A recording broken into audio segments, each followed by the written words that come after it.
Yes, welcome back from that break, and it is 32 minutes past 8 a.m. and we are going to be diving straight into the business insight of today, and that is shining a light on some of the movements that integrate the region of East African Community, and that is talking about the recent East African stakeholders convene in Nairobi addressing the barriers to East African development. Now let's be reminded that the EAC stands for the East African Community, that is a regional integration when it comes to the East African region, and it brings together a number of East African countries such as Uganda, Kenya, Tanzania, Rwanda, and recently the recently added ones known as the Democratic Republic of Congo, as well as Somalia. Now, they recently sat and hosted a pivotal stakeholders forum aimed at charting the future development of the region. And this looked at a number of different aspects where leaders came together, leaders, policymakers and experts came together to see and tackle some of the things that still affect the East African community at large. The East African community is a community that has been long in existence, and this is attributed to a number of factors, let me say, and that is some of the things that come up when we talk about the late Colonel Muammar Gaddafi. He did have a vision of uniting the whole of Africa, right? And of course, this was something that was met with resistance. But in his vision, he envisioned that at least with a united army, Africa would be able to fight as a nation. With a united passport, would break the talk of borders that divide the African nation, and among others. But of course that failed. However, we did see that there are some organizations or some integrations that came into place to still work together and still make sure that they grow at regional levels, and that one of them is the East African Community. And it did address a number of main issues, starting off with the security issue, the non-tariff barriers when we talk about trade, policy harmonization within the member states, and the regional trade integration. And under security, they addressed the recent issues between Uganda and Kenya, such as, let's be reminded, the recent conviction of a presidential candidate for 4 times in Uganda, known as Dr. Kizza Besigye, and they addressed this issue as to see what are some of the things that could have possibly gone wrong between the 2 member countries, because Kenya has another story as to why the gentleman was arrested, and Uganda also has another story as to why this could have come about. And being countries in the same member states or the same member regional integration, this of course does pose a challenge when it comes to levels of building trust and relationships between the member countries. If someone cannot be able to seek political asylum in one of the member countries, then it means that the regional integration is failing by far, and that is one of the issues that they were talking about, the issue of security, in order to bring about sustainability when it comes to fostering economic progress. And also looking at security alone, they looked at the issues of Democratic Republic of Congo, the conflicts that are usually happening, and as well as some other border conflicts when it comes to a number of issues such as security, safety, like I said, when it also comes to trade, among others. And those are some of the things that they were addressing, and they were looking for ways to better them in order to see that they can be able to sustain this integration or this understanding between or amongst all the member states. Now, one of the other things that was talked about when it comes to economic development of this integration was the trade, and this was looking at the non-tariff barrier situation between the member countries. And this was mainly looked at from the bureaucratic customs procedure to inconsistent trade regulations. Now, one of the visions of the formation of this East African community was to be able to promote trade within the member countries. and they were able to do this by establishing a free trade area. Now, when it comes to trade, of course, most countries still want to protect their domestic producers, because if we have a free trade area, that means that a number of member countries can still be able to import and export freely, but this will damage the countries that are the people that are domestically producing back at home, right? And that is why they brought about this whole NTB talk, or the non-tariff barrier talk. And when we look at non-tariff barriers, these are trade restrictions that countries impose using different or other methods of trade other than tariffs. Tariffs are taxes that are imposed directly on goods imported in a country. So when we look at non-tariff barriers, we look at some of them that include quotas, and when quotas are those things that limit the quantity imported into a country. For example, if Kenya is importing Colgate into Uganda, we looking at limiting the quantity of the Colgate that is imported in Uganda. When we look at the importation of Minute Maid, yes, there is likelihood of being a free trade area where they can be able to import whichever amount that they want. But in order to protect some of the locally made drinks, for example, Kiri in Uganda, and to be able to at least promote buying of Kiri in Uganda, the Ugandan economy, or the Ugandan government looks at limiting how much of Minute Maid is imported from Kenya to Uganda. So that is what the quota looks at. And again, looking at some of the other forms of non-tariff barriers, we look at licensing requirements. Of course, in order to be able to import and export from another country, you need to have a license that permits you to go ahead. This is of course, it comes down to regulations, as well as when it comes to monitoring things that are going within the country and out.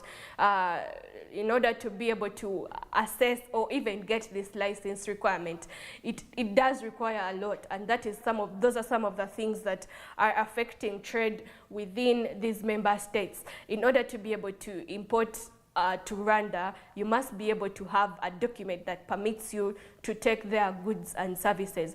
Be reminded that this is something that does not require you to pay in order to import in that country, to pay tariffs, right? So in order to be able to reduce the trade importation, this is why they were able to bring up some of these things that still protect domestic farms in the different countries. And other things look at standards and regulations. Standards and regulations address the issues of health and technical issues when it comes to exporting. Are the things healthy that are being exported to the other country or imported in the other country?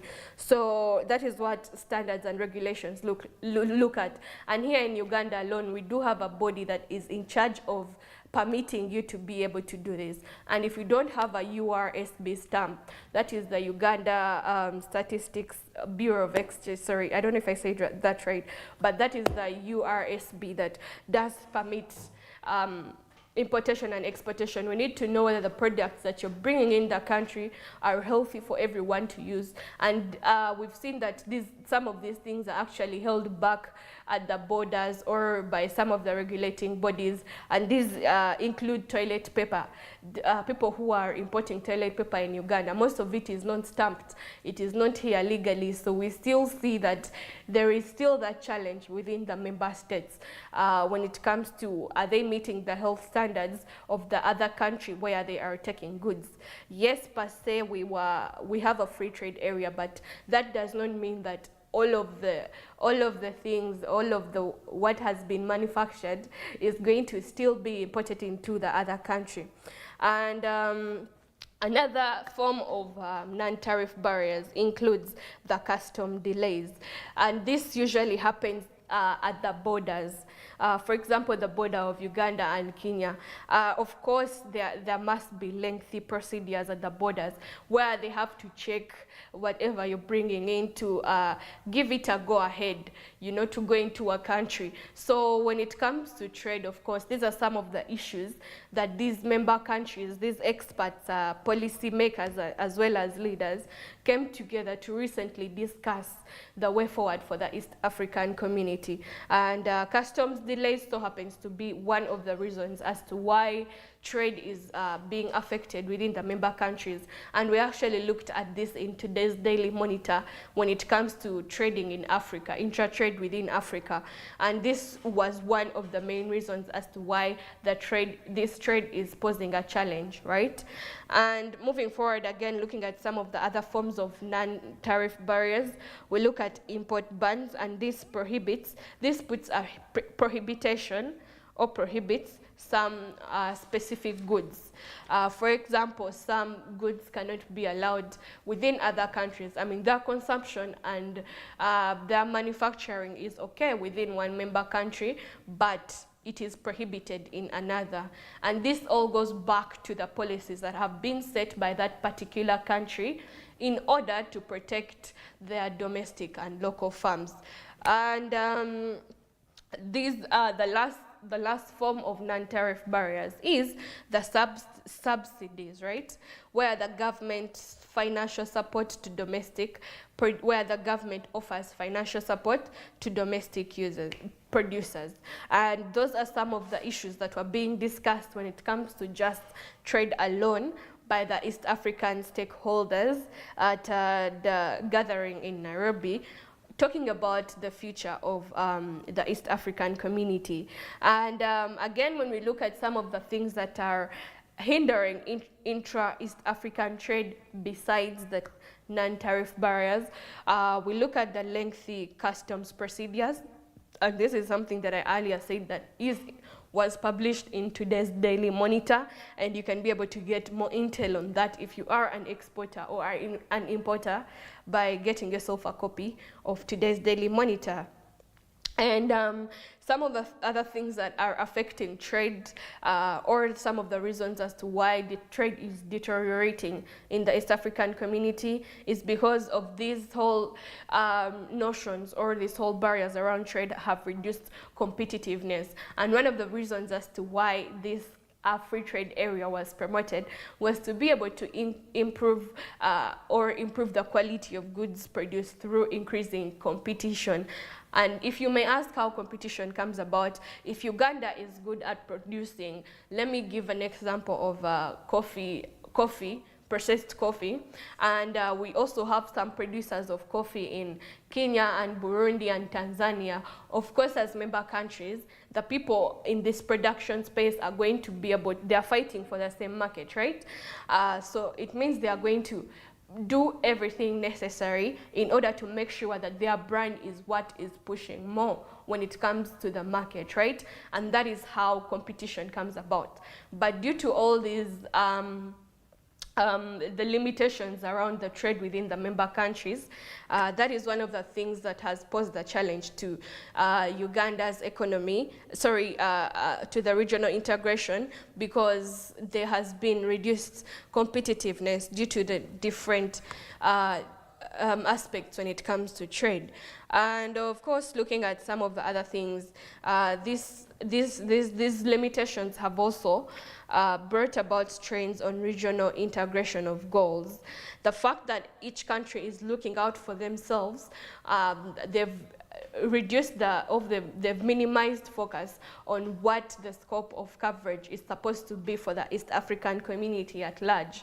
And the goal was to bring about economic reliance within themselves as the member states. But now we see that now, due to the limitations and the thought or the theory of living by every man for himself and God for us all, it is still bringing us to relying to foreign powers when it comes to economic prosperity as well as dependency. And it has brought about limitation when it comes to economic growth in a way that these member states are not supporting themselves to the level that they were supposed to initially. And finally, it has promoted illegal trade solutions. Because of all these lengthy, for example, the customs delays, the subsidies, the requirement of licenses in order to export and import in other countries, it has promoted illegal traders, and over time, these people are being arrested every other day at the borders because what they are bringing in the country is not licensed. It could probably pose health or technical difficulties to the country that it is being exported to. So those are some of the reasons in the trade aspect.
Njagala kulaba taata wange. Ulira jangu wano. Mwana wange oluvannyuma tusisinkanye. Toli kitange.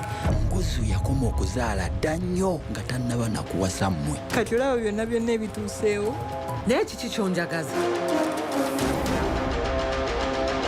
Mujja wange aninako obujja.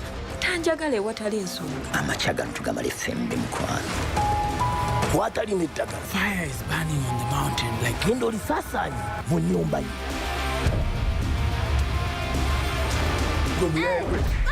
Ono uncle. Eki?